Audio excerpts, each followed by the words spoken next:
अस्सलाम वालेकुम।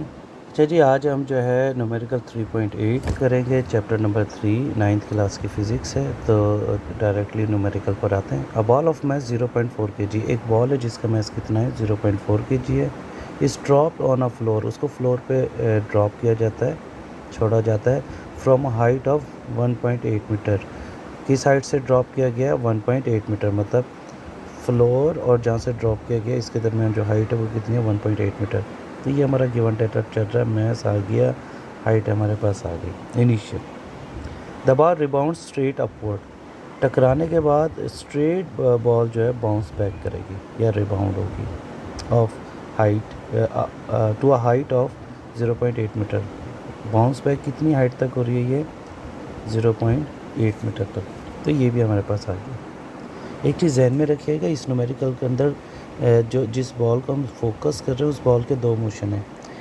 एक मोशन में बॉल ड्रॉप हो रही है, मतलब डाउनवर्ड जा रही है, और एक मोशन में बॉल बाउंस बैक कर रही है, मतलब किधर जा रही है? अपवर्ड। ये दोनों कॉन्सेप्ट ज़हन में रखेंगे। This will help us out to solve this numerical. Now what we have to calculate? Impulse. what is the magnitude of impulse, and also what is the magnitude and the direction of the impulse applied to the ball by the floor। जो impulse इस पे लग रही है, हमने उसकी magnitude और उसकी डायरेक्शन मालूम करनी है। इम्पल्स को तो हम वैसे तो आई से शो करते हैं, लेकिन 9th क्लास में जो इम्पल्स की जो हमारे पास यहाँ पे मतलब सिंबल आप समझ लें जो बताया हुआ, वो बताया हुआ है F multiply by del T. तो समझ लें हमने सिंपली क्या मालूम करना है? F multiply by del T. अब F multiply by del T impulse का जो फार्मूला हमने बुक में पढ़ा हुआ वो ये है, F multiply by del T which is impulse is equal to MVF minus MVI। MVF है final momentum of the system और MVI है initial momentum of the system. तो मैं इस फार्मूला को थोड़ा सिंप्लीफाई करके इस न्यूमेरिकल के मुताबिक ऐसे लिखूँगा, F into del T is equal to MV1 prime, again ये फाइनल मोमेंटम है, माइनस MV1, और ये इनिशियली है। यहाँ पे दो चीज़ें जहन में रख लें। यहाँ पे इनिशियल वेलोसिटी को VI बोला गया, मैंने V1 लिखा, और फाइनल वेलोसिटी को VF लिखा जाता है फार्मूला में, मैंने V1 प्राइम लिखा है। तो इसको ज़रा समझ लेते हैं। ये जो इनिशियल वेलोसिटी है ये वो वेलोसिटी होती है कोलिजन या हिट करने से पहले। तो बॉल नीचे आ रही थी, तो just before hitting the ground जो उसके पास जो वेलोसिटी थी उसको मैंने इनिशियल नहीं बोला, बल्कि क्या बोला? V1। तो इसलिए इस फार्मूले में मैंने MV1 लिखा। और बाउंस करने के बाद जिस वेलोसिटी से ये अपवर्ड जाने लगी थी, जिसको फार्मूले में VF बोल रहे हैं, मैंने कोलिजन का कॉन्सेप्ट देख के उसके ऊपर प्राइम लिख दिया। तो बाउंस करते वक्त जो अपवर्ड वेलोसिटी उसको मैंने क्या बोला? V1 prime. तो हम इस न्यूमेरिकल को सॉल्व कर पाएंगे अगर हमारे पास, क्योंकि इम्पल्स मालूम करना है, M गिवन है 0.4 kg, हमें पता होना चाहिए V1 velocity of the ball before hitting the ground, और हमें पता होना चाहिए V1 prime, that is the velocity of the ball when it just bounce back, जब ये बाउंस बैक होने लगती है जिस वेलोसिटी से ये ऊपर जा रही है, ये पता होना चाहिए। तो इसके लिए simply we will consider both the motion, downward and upward. पहले हम डाउनवर्ड मोशन को फोकस करते हैं। डाउनवर्ड मोशन में क्या करेंगे? हम कहेंगे कि बॉल को क्योंकि ड्रॉप किया, इनिशियल वेलोसिटी VI है, और just before striking the ground, समझ लें ये ग्राउंड और it's near to strike the ground, just before striking the ground जो उसकी वेलोसिटी है उसको मैंने यहाँ पे V1 बोला, velocity of the ball hitting the ground. तो मैं यहाँ पे यूज़ करूँगा थर्ड इक्वेशन ऑफ मोशन।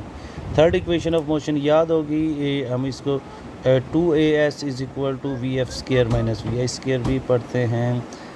फिर ग्रेविटी में हमने 2GS is equal to VF square minus VI square भी पढ़ा हुआ है इसको। जब डाउनवर्ड मोशन में हम थर्ड इक्वेशन ऑफ मोशन लगाएंगे तो 2 की जगह 2 आ जाएगा, G की जगह 10 आ जाएगा, और S या की H की जगह H1 आ जाएगा, that is 1.8, and VF square minus VS square, ये हिटिंग वाली हमारे पास VF है।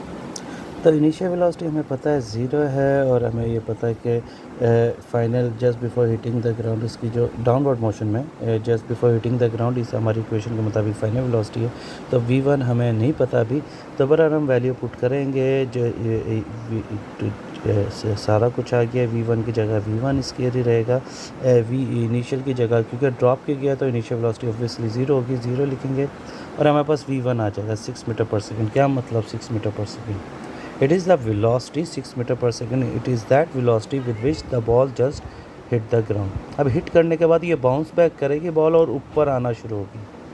हिट करने के बाद जो ये अपवर्ड जिस वेलोसिटी से मूव करेगी वो हमारी v1 प्राइम है। तो हमने दो टारगेट थे, हमने v1 भी मालूम करना था, v1 प्राइम भी। v1 प्राइम के लिए अपवर्ड मोशन है। अपवर्ड मोशन क्या है कि after hitting the ground the ball will bounce back with some velocity, उसे v1 प्राइम कह रहे हैं। क्योंकि बॉल बाउंस बैक करते हुए ऊपर जाएगी तो जो हमारे पास g है यहाँ पे इम्पोर्टेंटली g को हम माइनस में लेंगे। और मैक्सिमम कितनी हाइट पे जा रही है? h2 0.8। टकराने के बाद बॉल यहाँ पे रुक जाएगी तो vf हम भी यहाँ पे क्या लेंगे? 0। Again third equation of motion use करेंगे। We know it very well. Third equation of motion 2as is equal to vf square minus vi square. जब आप अपवर्ड मोशन पे ये इक्वेशन लगाएंगे तो ये इक्वेशन बनेगी 2 की जगह 2 आ जाएगा, a की जगह g आ जाएगा, s की जगह h2 आ जाएगा, फाइनल की जगह फाइनल आ जाएगा माइनस, और इनिशियल की जगह v1 प्राइम आ जाएगा because it is the velocity with which it just start its upward motion. बाकी just putting the values, when we put the values we will get something like that कि v1 prime का square इसके बराबर है taking the square root. जब दोनों साइडों पे स्क्वायर रूट लेंगे तो v1 प्राइम की वैल्यू हो जाएगी -4 मीटर पर second. Now our main target is impulse. तो चलें अब क्योंकि न्यूमेरिकल तकरीबन कंक्लूड हो गया, हमने मालूम करना था इम्पल्स। तो अब हम अपने मेजर फार्मूले की तरफ आते हैं। इम्पल्स बराबर होता है mv1 prime minus mv1। m common आ गया, वैल्यू पुट करेंगे, सबकी वैल्यू पुट करने के बाद इम्पल्स का जवाब आया -4 किलोग्राम मीटर पर second. We know it very well. Kilogram metre पर सेकेंड जो है वो न्यूटन सेकेंड के बराबर होता है। तो जस्ट सब्स्टिट्यूटेड के किलोग्राम मीटर पर सेकेंड की जगह अगले स्टेप पे हमने क्या लिखा? Newton second. एंड फाइनली हमारा जो रिज़ल्ट है वो ये है कि hence the impulse is 0.4 newton second, whereas the negative sign indicate that its direction is opposite to the initial velocity, so the impulse is in upward direction. ये सारा हमारा न्यूमेरिकल था। तो उम्मीद है कि आपको थोड़ा आइडिया हो गया होगा। आप कह सकते हैं कि बुक ने यहाँ पे जवाब जो है ना 4 न्यूटन सेकेंड दिया हुआ है। एक्चुअली ये जवाब जो है -4 आएगा। बुक ने सिर्फ मैग्नीट्यूड लिखी हुई है ना, यहाँ पे मैंने तो -4 इसे लिखा है कि माइनस का साइन क्या शो कर रहा है कि ये बॉल अपवर्ड है। हमें कैसे पता चल रहा है कि ये माइनस अपवर्ड शो कर रहा है? बिकॉज ये माइनस का मतलब है कि बॉल ऑपोजिट डायरेक्शन में है, लेकिन किसके ऑपोजिट है? इनिशियल वेलोसिटी के। जब इनिशियल या इनिशियल मोशन के, इनिशियली बॉडी किधर आ रही थी? डाउनवर्ड।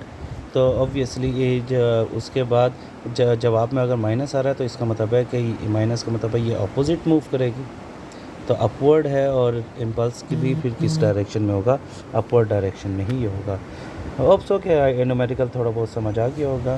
बाकी अगर कोई क्वेश्चनिंग वगैरह है वो बिल्कुल आप मुझसे पूछ सकते हैं। ये मैंने एक कंप्लीट जूम आउट करके इसका सारा डाटा लिख दिया। अगर आप कोई डाटा नोट करना चाह रहे हैं तो वो इस तरह भी कर सकते हैं। Thank you so much.